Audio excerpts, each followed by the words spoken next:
Assalamualaikum warahmatullahi wabarakatuh. Dan Subajo, berjumpa kembali dalam obrolan budaya RRI.net bersama dengan Balai Pelestarian Kebudayaan Wilayah 21 Maluku Utara.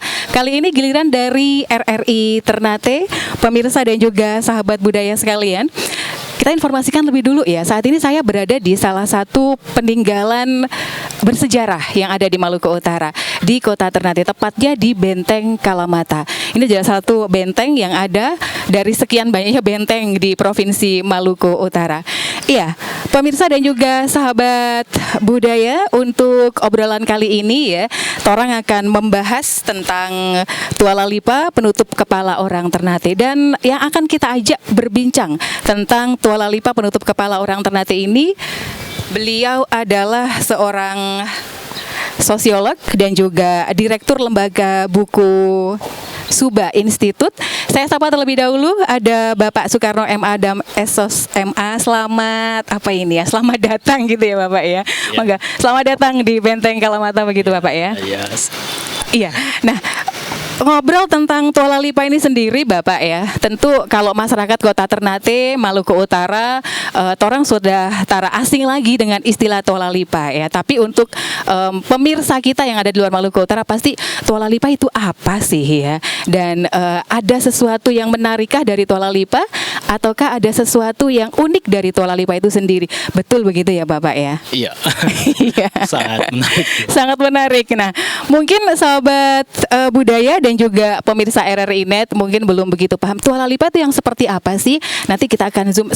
Mungkin contohnya yang dipakai beliau. Iya, yang ada di kepala saya. Yang ada di kepala Tuala beliau. Lipa. Jadi Tuala Lipa ini seperti yang kita bahas judulnya, yakni penutup kepala, ciri khas dari orang Ternate. Ternate atau Maluku Utara? Kita tanya beliau terlebih dahulu. Sebenarnya ini punyanya orang Ternate ke Maluku Utara nih Pak, kalau Tuala Lipa ini Pak. Iya, terima kasih. Assalamualaikum warahmatullahi wabarakatuh. Waalaikumsalam. Ya, pemirsa di rumah. Jadi Tuala Lipa ini ya adalah penutup kepala. Iya. Kalau kita bisa katakan dia bagian dari pakaian adat ya, dan berada di posisi di kepala. Iya. Dan ini hanya digunakan di Ternate saja begitu. Oke. Karena sejauh ini kami melakukan riset itu belum ada di tempat lain yang kami temukan. Iya. Seperti demikian gitu. Makanya seperti Tuala Lipa yang saya gunakan. Makanya yang saya tahu ya, itu Tuala Lipa itu ada di Ternate. Mungkin saja di Tidore itu berbeda. Karena setahu saya Tidore itu namanya besu begitu. Besu kalau nggak salah ya. Besu bentuk dan bentuknya berbeda. Makanya saya bisa mengatakan bahwa ini hanya ada di Kota Ternate. Iya, di Ternate aja. Dan khusus untuk laki-laki. Benar sekali. Benar sekali. Digunakan pada saat ada acara-acara tertentu atau bagaimana nih Pak? Iya, jadi sebelum ke sana ya, ini kita kenal dulu nih Tuala Lipa ini sebenarnya apa gitu ya. Sebenarnya apa? Tuala Lipa ini kan ada dua kata di situ, Tuala dan Lipa. Tuala itu sebenarnya sepenggal kain, atau bisa kita katakan serban ya. Serban. Iya. Sepenggal kain itu disebut sebagai tuala. Iya. Sedangkan lipa itu adalah lipat. Dilipat ya bahasa Indonesianya ya. Okay. Jadi Tuala Lipa itu sebenarnya sepenggal kain yang dilipat. Mungkin kita bisa lihat sekarang ada orang yang memakai serban. Iya. Ya. Tuala Lipa itu sebenarnya demikian, tetapi ini dibawa sudah sejak lama dan bercampur dengan budaya gitu. Iya. Kira-kira begitu. Dan kemudian sejak kapan kalau kita mau tanya sejak kapan ini hadir ya, saya pernah mencoba untuk menggali ini dan menemukan bahwa para orang tua kita itu bahkan mengatakan bahwa ketika ada peradaban di Ternate ya, sudah ada civilization di Ternate, Tuala Lipa itu muncul gitu. Dan ketika kita mengatakan begitu, berarti kita harus mengecek sejauh mana gitu ya. Saya coba mencari tahu lebih jauh, ternyata ya Ternate ini kan mempunyai beberapa fase, kira-kira begitu ya. Ada namanya fase Momole dan fase Kolano dan fase Sultan gitu ya. Dan peradaban atau keteraturan sosial itu dibentuk berdasarkan pada ajaran-ajaran Islam itu di zaman Sultan. Iya. Ya, mungkin saya bisa katakan bahwa di tahun sekitaran Sultan ya Sirajul Mulki Amirul Maulana Sultan Muhammad Abdul Marhum itu di tahun 1465 itu tepatnya abad 15 ya, 14 masuk 15. Itu ada peralihan di masa Momolek ke masa Kolano. Masa Momolek ke masa Sultan. Dan disitulah ada semacam keteraturan ya, atau order society, keteraturan sosial terbentuk di situ. Dan kemudian Sultan Muhammad Abdul Marhum itu adalah Sultan ke-19. Dan kemudian masuk ke Sultan ke-20 itu Sultan Zainal Abidin Shah. Itu yang kemudian banyak orang dan sejarah mengatakan bahwa Ternate itu berubah dari Momole menuju ke Sultan itu di zaman Sultan Zainal Abidin Shah, Sultan ke-20. Di situ Islam dipakai sebagai agama kerajaan. Dan ketika dipakai sebagai agama kerajaan, maka bentuk regulasi atau keteraturan-keteraturan itu berdasar pada kesultanan. Dan disitulah kemudian memunculkan peraturan-peraturan yang ada seperti peci atau tuala lipa ini. Kemudian ada fase tertentu ya setelah Sultan Zainal Abidin Shah itu lanjut dengan Sultan ke-21 namanya Sultan Bayanullah. Sultan Bayanullah ini yang kemudian mencoba untuk mengangkat lagi. Jadi disitulah pakaian di Ternate itu kan ada perangkat adat. Ya, namanya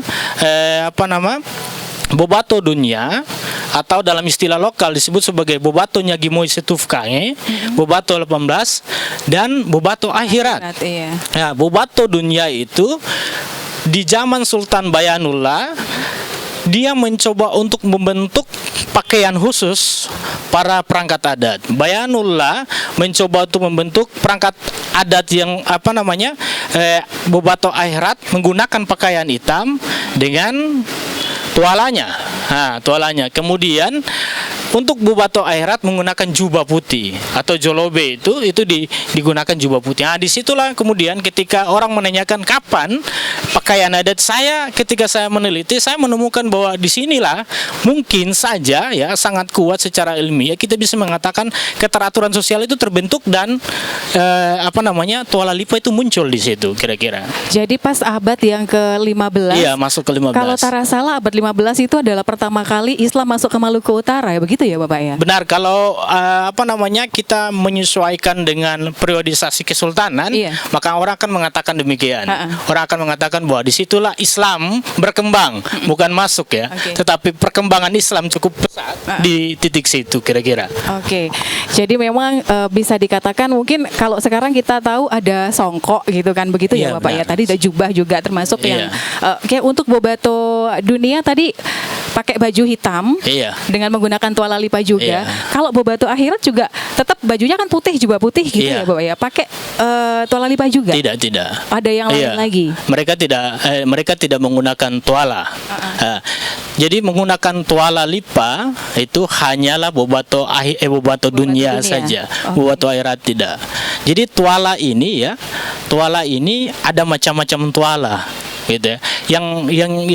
Yang saya gunakan ini adalah tuala lipa. Selain tuala lipa, ada namanya tuala talang. Tuala talang atau tuala cobe itu bentuk yang begini yang biasa acara-acara tertentu para kepala dinas atau wali kota menggunakan yang begini. Betul. Itu namanya tuala cobe. Yang saya gunakan ini adalah tuala lipa. Dan ada satu tuala yang tidak bisa digunakan oleh orang lain selain sultan. Namanya tuala wari. Yang putihnya begini dan mengerucut ke atas. Kalau itu namanya tuala wari dan itu tidak bisa digunakan oleh siapapun kecuali sultan. Begitu. Khusus ya, tidak bisa sembarangan orang. Benar sekali. Tapi kalau untuk tuala lipa sendiri memang modelnya seperti ini sudah Pak, atau mungkin ada ciri khas yang lainnya begitu? Jadi tuala lipa sendiri itu ada dua. Ya. Tuala lipa sendiri itu ada dua. Tuala lipa yang saya gunakan ini adalah tuala lipa Makanya ini kita harus menjelaskan filosofi dan maknanya. Nah, betul. Kita jelaskan. Tuala lipa yang saya gunakan ini adalah tuala lipa yang bentuk alifnya itu ada di luar. Di mana bentuk alifnya? Di sini bentuk alifnya. Iya. Begitu. Ini bentuk alif dari tuala lipa. Dan ada saat ini namanya tuala lipa yang alifnya berdiri di depan, atau dalam bahasa lokal disebut sebagai koko tumagunaga. Tuala lipa koko tumagunaga. Koko itu berdiri, gunaga itu di depan. Jadi tuala lipa yang koko tumagunaga ini yang saya gunakan. Kemudian ada satu lagi tuala lipa yang ininya alifnya itu tidak berdiri, dia bersembunyi di dalam. Itu namanya tuala lipa alif mahiku tomadaha. Dia bersembunyi di dalam. Jadi kenapa saya bisa menggunakan ini ya? Karena saya tidak bisa menggunakan yang masuk ke dalam. Dalam tadi ya. Kenapa kemudian saya tidak bisa menggunakan yang masuk ke dalam? Karena memang tidak bisa digunakan sembarangan. Khusus lagi. Ya, khusus gitu lagi. Ya. Gitu. Kalau yang alifnya masuk ke dalam itu khusus untuk yang siapa yang pakai? Jadi itu, Pak? alif yang masuk di dalam ya itu sebenarnya khusus digunakan oleh para perangkat adat yang ada di dalam kesultanan. Misalnya jabatannya sebagai suwangare yang melayani sultan. Mereka menggunakan tuala lipa yang alifnya mahiku tomadaha. Dia bersembunyi di dalam. Itu tandanya bahwa mereka itu adalah orang dalam. Orang dalam. Gitu. Abdi dalam. Benar, kalau dijawab abdi dalam kira-kira. Jadi memang kalau yang umum yang alifnya ada di depan gitu, yang kelihatan begitu. Yang kelihatan ini alifnya di depan. Ya saya tahunya tak kirain cuma ada satu gitu Pak. Tuala lipa bentuknya ya seperti ini gitu. Padahal dua macam. Cuma karena memang tuala lipa dengan alif masuk ke dalam itu karena bisa sembarangan orang pakai, jadi mungkin Bapak juga nggak bisa bawa ke sini gitu ya. Sebenarnya harus ada bentuknya. Ada contohnya. Gitu kan, ada contohnya. Mungkin bisa bisa di googling gitu kan pasti. Tapi ada. Kalau Bapak Ibu kalau melihat ada dia nggak muncul alifnya begini, itu berarti itu dalam bagian. Dan begini, apa namanya? Tuala lipa ini kan ada yang polos ya. Ada yang polos warna kuning dan ada yang motif batik. Yang kita pakai ini kan motif batik, kira-kira begitu ya. Jadi yang polos warna kuning itu juga tidak bisa dipakai oleh sembarangan orang. Itu adalah pasukan khusus dari kesultanan yang namanya bala khusus Sekano-Kano. Itu adalah prajurit yang biasanya mereka berpakaian, kalau pakaiannya namanya pakaian takoa. Jadi kalau pecinya namanya tuala lipa, pakaiannya namanya takoa.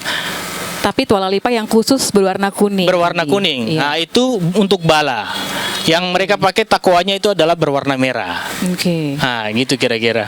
Berarti memang kalau dari jenis itu banyak sekali tuala lipa ya Bapak. Bukan cuma dua jenis tadi, tapi ada pembeda dengan warnanya itu juga. Benar. Ada yang batik, ada yang warna kuning. Ada warna yang lain lagi selain kuning, Bapak? Yang setahu saya itu tuala lipa itu batik dan kuning. Batik dan kuning. Dua warna.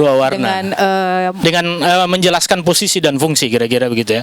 Artinya dalam pengertian mereka posisinya sebagai bala, fungsinya sebagai jujaga zoo, menjaga sultan, itu mereka itu ya. Dan mereka menggunakan warna demikian, warna kuning. Tetapi kalau di dalam kedaton itu mereka yang alifnya masuk ke dalam dan batik kayak gini juga.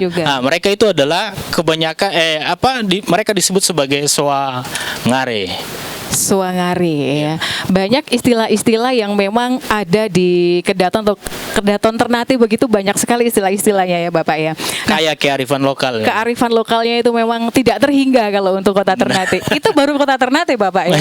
Belum Maluku Utara. Nanti kalau sampai ke Maluku Utara secara keseluruhan pasti ya ampun. Cukup waktu kalau dong bahas 1-2 jam gitu Pak ya. Bapak dalam beberapa kesempatan ya, orang kan sering mendengar bahwa filosofi dalam tuala lipa itu melambangkan 5 rukun Islam. Begitu ya Bapak ya. Bisa kata Rada kalau mungkin Bapak kasih jelaskan atau kasih tunjukkan seperti apa sih lipatan tersebut dan bagaimana proses masyarakat Ternate untuk meyakini hal tersebut Bapak? Iya, jadi begini, tuala lipa ini ya ketika kami coba untuk meneliti, mencari tahu, Iya. ya, menanyakan para orang tua, kami menemukan bahwa ada budaya kita itu Iya. bersendikan agama, gitu. Makanya saya sering bilang ada semacam perjumpaan budaya dan agama di situ. Jadi kenapa saya mengatakan demikian? Salah satunya ini adalah filosofi dan makna dari Tuala Lipa. Iya. Tuala Lipa ini berhuruf hijaiyah yang terdiri dari alif, ya, ha, mim, dal. Oke. Ketika saya meneliti, menanyakan maestronya, ya, pengrajinnya, mereka bilang bahwa Tuala Lipa ini berhuruf alif, ha, mim, dal. Alif, ha, mim, dal itu Ahmad. Ahmad itu adalah nama lain dari Rasulullah Muhammad. Begitu. Bahkan ketika saya menanyakan lagi, ada yang mengatakan bahwa dia bukan hanya alif, ha, mim, dal, tapi mim, ha, mim, dal Muhammad. Gitu. Itu sudah dua itu. Iya. Dan yang ketiga, mereka mengatakan bahwa bukan cuma itu, tetapi dia berhurufkan alif, lam, ha, mim, dal, alhamdu, alham. Nah, ini filosofi yang cukup, makna yang cukup dalam bagi saya. Nah, ketika saya menanyakan kepada pengrajin, maestro, dan para orang tua, mereka bilang benar itu. Ini jadi tiga yang saya temukan itu, saya mencoba untuk mengambil semacam silogisme atau kesimpulan bahwa ini adalah mau mengatakan bahwa budaya itu bersendikan agama. Iya. Nah, begitu. Nah, kemudian ketika dalam penyusunan atau proses pembuatan, saya mencoba untuk menggali lagi lebih jauh. Itu tempat untuk membuat itu, Iya. mal, ya, orang istilah malnya, gitu ya. Malnya, Iya, ya. malnya itu. Malnya itu saja namanya kalbu. Kalbu. Kalbu itu kan bahasa Arab kan hati. ya. Iya. Jadi saya tanya kenapa bilang kalbu? Mereka bilang kalbu. Orang membuat ini itu bukan sembarang, tetapi membuat ini dengan kalbu, dengan hati. Begitu. Jadi di situ malnya itu disebut sebagai kalbu. Selain itu tadi ada lipatan yang 5 kali lipat. Ya, ada 1 kali, 2 kali sampai 5. Kenapa saya bilang 5? Mereka mengatakan bahwa 5 itu bicara soal 5 waktu. Oh ya. Begitu. Kemudian ada di belakangnya di sini Ada beberapa lipatan. gitu ada ya. 3 susunan. 3 susunan, iya. Iya, ada 3 susunan. 3 susunan itu bicara soal 3 rukun. Rukun Islam, rukun iman, dan rukun ihsan. Oke. Jadi maknanya cukup dalam ketika kita mencari tahu. Oh iya. Itu prosesnya. Jadi dari lipatan, ya, dari lipatan Tuala Lipa. Jadi Tuala Lipa ini kan kainnya 1 meter. Iya. Ya, 1 meter. Kemudian dibelah menyilang. Ya, berarti persegi dia. Segitiga jadinya, segitiga. ya. Segitiga itu filosofinya adalah gunung. Gunung itu tinggi. Iya. Tinggi itu bicara ketauhidan. Kemudian ketika dilipat lagi, ya, menjadi perahu kora-kora. Iya. Kora-kora itu adalah salah satu perahu yang ada di Kota Ternate. Kota Ternate, Iya, di Ternate. Bahkan di Maluku Kiaraha. Iya. Kan ada perahu, kan ada Juanga, Kora-kora, dan Kagunga. Salah satu perahunya itu adalah kora-kora itu. Dilipat itu menjadi bentuknya seperti perahu. Dan bahkan dilipat lagi seperti ikan pari yang sekarang jadi lambang dari Kota Ternate Makugawene itu. Betul. Kenapa kemudian dia lambang itu? Mereka mau mengatakan bahwa, ya, ketika bicara kora-kora, bicara ikan pari, itu bicara tentang laut. Berhubungan dengan laut, relasi dengan laut, yang menjelaskan tentang kedalaman ilmu. Laut itu sangat luas dan dalam. Sangat luas, Dan itu bicara soal kedalaman ilmu. Kemudian dilipat lagi, ya, dilipat lagi di belakang itu, berbentuk 3 itu. Itu yang bicara 3 rukun. 3 rukun tadi. Begitu sampai pada bentuknya begini. Bentuknya begini, menurut mereka itu ini seperti orang duduk bertafakur bentuknya. Dan bahkan ada yang bilang singa sedang duduk, ada yang bilang ini bentuknya seperti tafakur. Kalau misalnya kita mencoba untuk menghubungkan dengan agama, maka lebih cocoknya adalah seperti orang bertafakur. Mungkin itu jadi proses, ya, lipatan. Cukup panjang untuk filosofi dari pembuatan Tuala Lipa ini sendiri. Benar, Pantas kalau antara semua orang itu bisa bikin begitu ya, Bapak. Tadi tuh saya sempat perhatikan ada beberapa huruf di Iya. Tuala Lipa. Huruf alif yang sangat kelihatan Iya, sekali. kelihatan. Yang lain H-nya, itu dilipat, oke. jadi enggak. Untuk huruf huruf Iya. H-nya itu juga mim juga ada ya tadi Iya. ya, Bapak ya. Itu di lipatan-lipatan Mim dalamnya. dan- Kemungkin kalau lebih jelasnya lagi ke sang maestronya gitu ya, Bapak Benar, ya. benar. Harus kita lihat per apa ya? Iya, secara detail Secara bagaimana detail. cara pembuatannya gitu. Oke, iya pemirsa dan juga sahabat budaya masih dalam obrolan budaya RRI Net bersama dengan Balai Pelestarian Kebudayaan Wilayah 21 Provinsi Maluku Utara. Orang masih membahas tentang Tuala Lipa ya, di mana tadi sudah dijelaskan oleh Bapak Karno ya. Dari sejarah dan juga filosofinya yang cukup panjang, dan kalau kita mendengar cerita beliau kok kayak didongengin gitu ya. Karena memang penjelasannya itu panjang sekali dan memang di setiap bentuknya itu ada arti tersendiri. Kita bisa lanjutkan kembali ya, Iya. Bapak ya, terkait dengan masih tentang Tuala Lipa itu sendiri. Nah, tadi sudah ada bentuk-bentuknya seperti ini, warnanya juga ada, dan tara sembarangan orang bisa memakai Tuala Lipa yang alifnya masuk di dalam, dan warnanya juga ada yang warna kuning tadi, tara sembarangan orang bisa pakai. Jadi kita jadi lebih tahu gitu. Mungkin oh kalau pakai yang seperti ini, oh berarti orang masyarakat biasa, masyarakat umum ya, Iya. bisa menggunakan Tuala Lipa yang modelnya alifnya di depan atau kelihatan nampak begitu ya, Bapak ya. Iya, jadi begini. Untuk menggunakan ini kan kita juga sebenarnya saya pikir bahwa kita juga harus hati-hati. Iya. Karena begini, Tuala Lipa ini kan kalau misalnya orang pakai Tuala Lipa yang filosofi dan maknanya begitu dalam, terus dipakai menggunakan, terus bajunya itu kos kan, itu kan Tara juga sopan, ya. tidak sopan kan, kira-kira Tara begitu. sesuai gitu Tidak ya. sesuai gitu. Jadi ketika orang menanyakan apakah bisa semua Tuala Lipa yang misalnya kayak saya gunakan Iya. ini bisa digunakan oleh semua orang, saya pikir itu bukan ranah untuk saya bisa mengatakan bisa, Oke. begitu ya. Kenapa kemudian? Karena begini. Saya pikir hal-hal yang memang menyangkut dengan adat, ya, karena Ternate ini mempunyai struktur yang jelas, punya kesultanan, maka pakaian yang keluar yang bisa digunakan oleh orang itu sebenarnya harus keluar dari kesultanan, keluar dari kedaton. Artinya apa? Artinya bahwa semacam surat ya bawah ya mengatakan bahwa tuala ini bisa digunakan oleh semua orang itu harus dikeluarkan lewat kesultanan.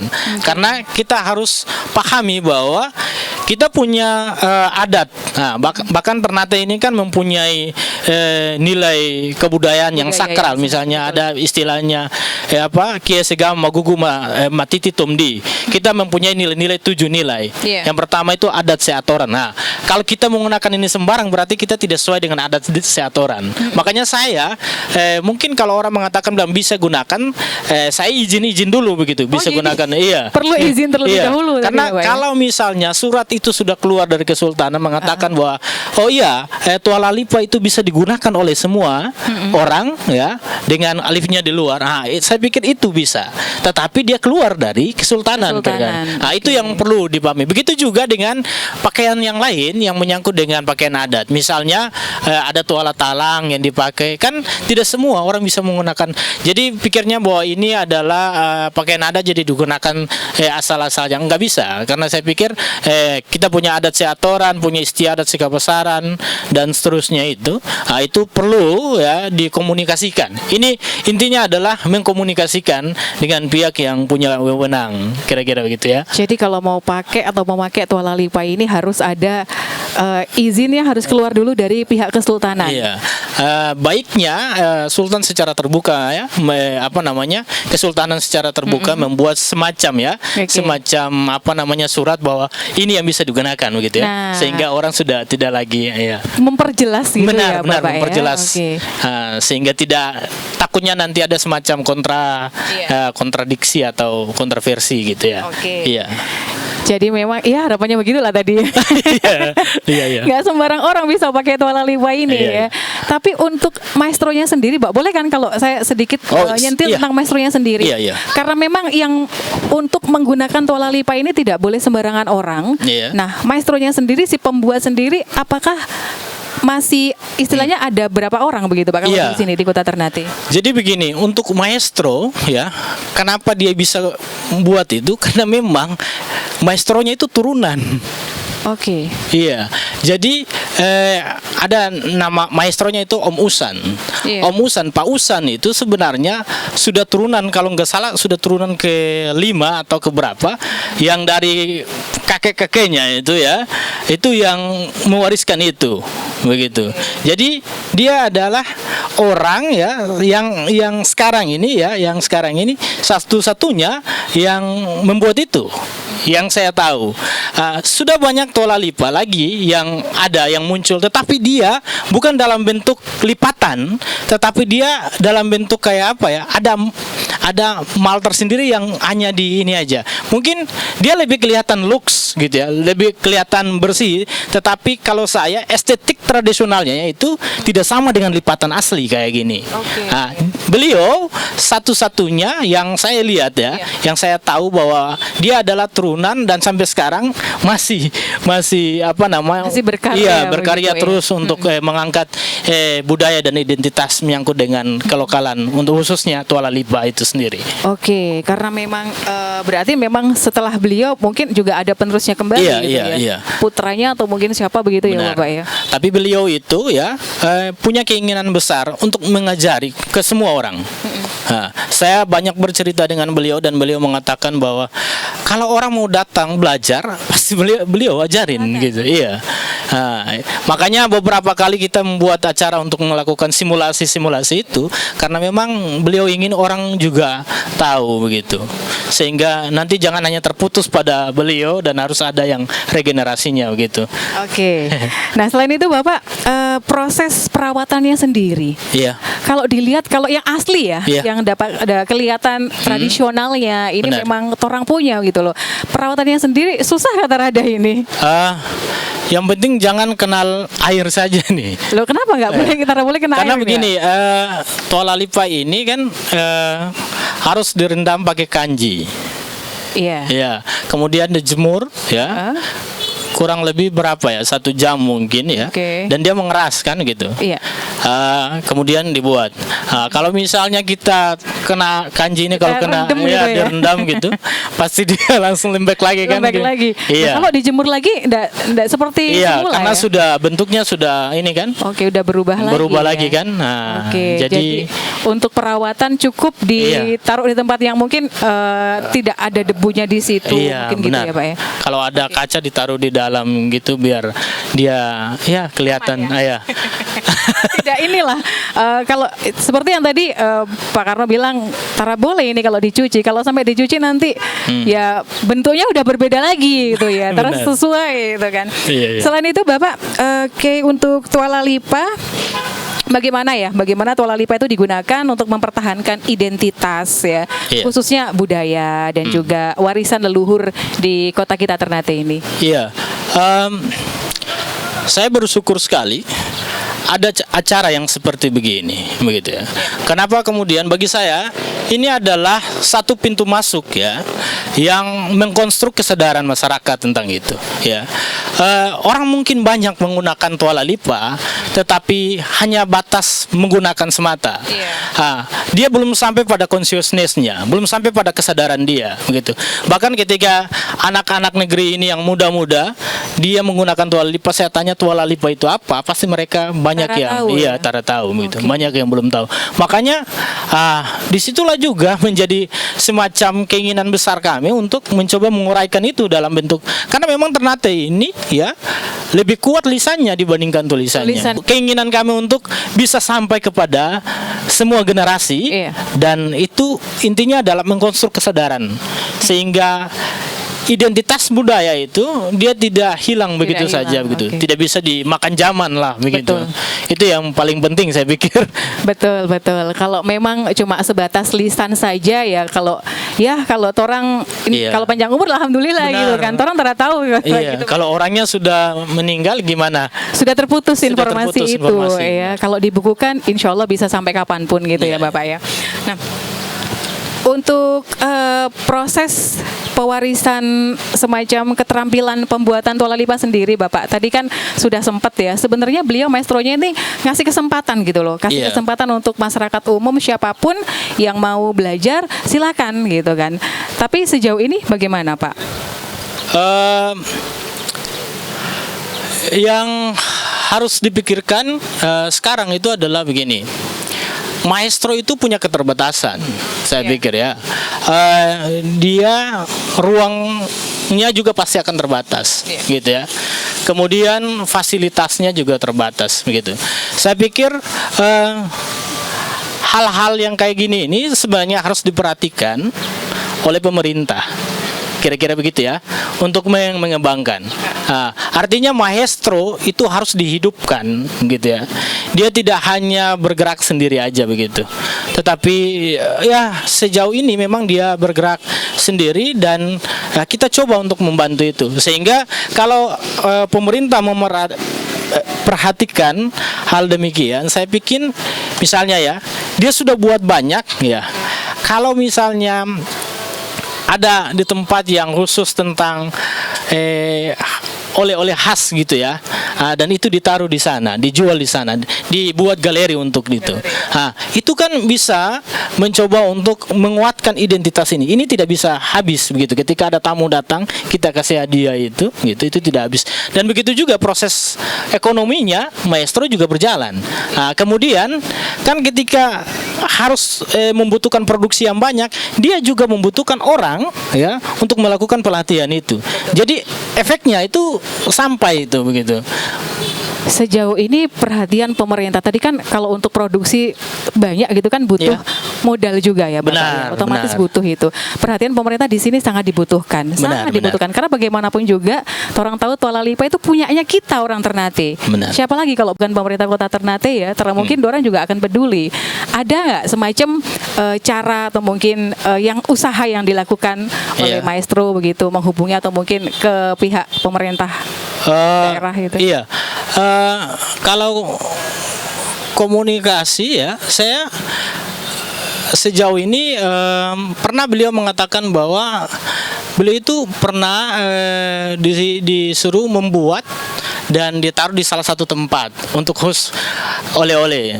Nah, tetapi itu di tahun lalu. Pas Covid macet di situ. Pada waktu Covid dan sampai sekarang sudah tidak lagi. Artinya sudah tidak ada permintaan untuk masuk ke situ. Itu yang mungkin butuh perhatian saja. Tetapi kalau komunikasi sejauh ini saya pikir belum, komunikasi biasa-biasa aja, belum terlalu detail bagaimana hasilnya itu dibuat banyak atau belum sampai pada titik itu. Beliau itu sejauh ini karena setiap mencoba untuk melakukan sosialisasi tentang Tuala Lipa, saya sering dengan beliau bersamaan kan, saya menjelaskan, beliau melakukan simulasi. Jadi sejauh ini kerja beliau itu masih sampai pada tahapan itu aja. Dia belum sampai pada membuat market pasar yang lebih besar tentang Tuala Lipa, itu belum sampai pada titik. Dan ya mudah-mudahan hal-hal yang kita buat hari ini itu bisa sampai dan berefek pada beliau begitu. Insya Allah, mudah-mudahan ya. Amin. Secepatnya ya. Amin. Harapannya kita seperti itu. Nah, torang sadari atau tara sadar gitu ya, perubahan sosial budaya dan juga perkembangan zaman ya, itu pasti akan berpengaruh atau bisa mempengaruhi cara pandang lah, pandang dan juga pemahaman suatu kelompok masyarakat gitu kan Pak ya terhadap tradisi yang torang miliki gitu kan Pak ya. Yang jelas bagaimana generasi muda di Kota Ternate Bapak memandang warisan budaya, salah satunya ya Tuala Lipa ini sendiri. Sejauh ini ya saya melihat bahwa sekarang kita ada pada zaman yang bagi saya sangat luar biasa. Semua hal didigitalisasi gitu ya. Dan itu proses perubahan sosial yang sangat kuat gitu ya. Saya melihat bahwa generasi hari ini ya, generasi muda hari ini banyak sekali. Saya bisa katakan banyak sekali tidak mengenal budaya. Saya pengajar budaya juga. Jadi contoh aja hal yang paling real ya. Sebelum kita sampai ke soal Tuala Lipa, hal paling real. Saya pernah menanyakan pada generasi tentang kalian pernah lihat, kalian tahu tentang Sunyi Lamo? gitu. Mereka mengatakan bahwa mereka banyak yang tidak tahu Sunyi Lamo. Saya tanya ke mereka, kalian tahu lapangan Salero? Mereka tahu lapangan Salero. Padahal Sunyi Lamo itu adalah lapangan Salero. Begitu. Jadi yang mereka kenal itu lapangan Salero, bukan Sunyi Lamo. Padahal itu artefak lokal yang namanya Sunyi Lamo. Apalagi saya tanya, kalian kenal Sunyi Ichi? Akan lebih tidak kenal. Padahal di sebelah Sunyi Lamo ada Sunyi Ichi di depan sana tuh. Apalagi saya sampai kepada, kalian kenal Dodo Kumari? Mereka tidak kenal. Apalagi saya tanya lagi, kalian kenal Bululu Medehe? Pertemuan antara kekuatan laut dan kekuatan darat yang ada di Dodo Kumari dan Sunyi Lamo itu, mereka tidak tahu itu. Itu bukti real yang menegaskan atau menyatakan bahwa anak muda hari ini tidak paham tentang budaya. Banyak yang tidak paham tentang budaya. Makanya saya bilang ini yang harus kita lakukan, consciousness-nya. Apalagi wujud atau komponen penting dari budaya itu adalah satu, ya, simbol. Yang kedua, bahasa. Yang ketiga, nilai. Dan yang keempat itu adalah keyakinan. Tuala Lipa ini ada simbolnya. Tuala Lipa ini ada bahasanya, namanya Tuala Lipa. Tuala Lipa itu ada nilainya. Yang tadi saya menjelaskan secara filosofi. Dan Tuala Lipa itu sampai pada diri manusia, namanya keyakinan. Bagaimana kalau misalnya anak muda hari ini dia hanya mau mengatakan bahwa budaya itu apa? Ketika saya tanya budaya itu apa, mereka hanya menyebutkan bahwa budaya itu adalah cakalele, tide-tide. Jadi di situ saya menganggap bahwa mereka hanya tahu budaya pada sebatas tarian. Hanya bentuk gerakan saja. Bentuk gerakan saja, benar. Jadi itu yang saya pikir ini yang menjadi penting. Mengkonstruk kesadaran masyarakat tentang budaya itu sangat penting. Hal-hal yang kita lakukan ini sebenarnya ini sangat penting sehingga bisa sampai kepada generasinya. Jadi tidak hanya terputus pada orang tua-tua yang tadi kita tidak tahu berapa lama mereka itu bisa bertahan hidup, ya, dan bagaimana kalau mereka sudah tidak ada begitu. Makanya itu harus kita mencoba untuk yang lisan kita tuliskan begitu, kira-kira begitu. Yang verbal kita tekskan gitu kira-kira, sehingga dia bisa sampai ke generasi. Itu berarti butuh keahlian baru lagi ya, Pak. Benar. Kalau bisa dibilang berarti sangat-sangat bergeser untuk Tuala Lipa sendiri ini di anak-anak remaja saat ini. Iya. Nilainya sangat bergeser sekali. Benar. Dan itu sangat disayangkan sebenarnya terjadi di Kota Ternate. Tapi mudah-mudahan dengan langkah Bapak tadi termasuk seperti menuliskan atau itu semuanya bisa menjadi salah satu solusi ya, supaya budaya adat atau mungkin apa yang orang punya itu akan hilang, akan punah begitu ya, Pak ya. Kita kembali ke Tuala Lipa lagi nih, Pak ya. Ada kata rada sebenarnya peluang untuk mengembangkan industri kerajinan Tuala Lipa sebagai sumber pendapatan ekonomi bagi masyarakat di Kota Ternate ini sendiri. Ke mananya? Ke maestronya atau ke mananya? Kemana ya? Ke maestro juga boleh, ke daerah juga bisa. Saya pikir maestro itu dia sangat menginginkan itu, saya yakin itu. Dia ingin agar dia sampai pada tahapan ekonomi yang lebih bagus. Artinya apa? Dia pingin Tuala Lipa itu bisa dikembangkan ya sampai pada dia masuk pada industri yang lebih besar begitu. Itu saya yakin. Kita butuh kooperatif kerjasama yang cukup serius untuk mengembangkan itu, saya pikir. Kira-kira peluangnya ada nggak? Punya peluang sangat. Optimis ya? Saya optimis. Insya Allah kalau peluang ada ya harapan kita ya. Bisa tercapai itu semuanya ya, Pak ya. Pemimpin yang mengenal budaya ya, pemimpin yang mengenal identitas ya, dan pemimpin yang ingin mengkonstruk kesadaran budaya, dia akan mencoba membuat itu, saya yakin itu. Pemimpin yang memang mengenal budaya pasti akan mencoba melakukan itu. Jadi ada momennya ini jadinya ya. Saya tidak sampai di situ, tetapi saya menginginkan pemimpin yang berpikir seperti demikian gitu. Memang ya, dari pemimpin dulu nanti ke bawah pasti ngikut gitu ya. Generasi ini kan kita sangat berharap ya mereka selalu kuat. Cuma kan kita juga tidak bisa nafikan bahwa ada arus besar yang datang gitu ya. Yang kalau misalnya kita tidak mampu menginternalisasi budaya, pastilah identitas dan kelokalan kita itu pasti lost, pasti hilang gitu. Makanya orang bilang bagaimana melawan tantangan zaman atau globalisasi, saya bilang mendagingkan, buat budaya itu menjadi daging, mendagingkan budaya gitu. Ya, menginternalisasi budaya. Kita saja tidak menginternalisasi budaya, pastilah yang dari luar itu datangnya gampang gitu. Dan coba menginfiltrasi sampai terobos sampai pada perilaku kita juga pasti gitu. Jadi kita semuanya itu berharap memang budaya di torang pe daerah ya. Itu benar-benar bisa terjaga. Nah, harapannya seperti itu ya Pak ya. Iya, sangat. Sangat seperti itu. Nah, mungkin bisa Pak Soekarno bisa memberikan pesan dan juga harapan gitu ya. Yang mungkin ingin disampaikan kepada sahabat budaya atau mungkin untuk pemirsa RRI Net. Sahabat budaya, seluruh generasi gitu ya, dan pemerintah begitu. Budaya itu ya identitas kita ya, identitas kita. Toala Lipa itu identitas kita, yang dia berisi tentang nilai bahkan sampai pada belief, keyakinan kita begitu. Kita hidupkan maestronya begitu. Kita hidupkan maestronya. Jangan biarkan maestro itu dia berjalan sendiri. Ya, tapi coba kita sama-sama dengan maestro atau pengrajin untuk mengembangkan itu. Dan kemudian anak muda hari ini harus mempelajari budayanya biar dia mengenal diri dia gitu. Karena budaya itu mengenal keidentitasan gitu.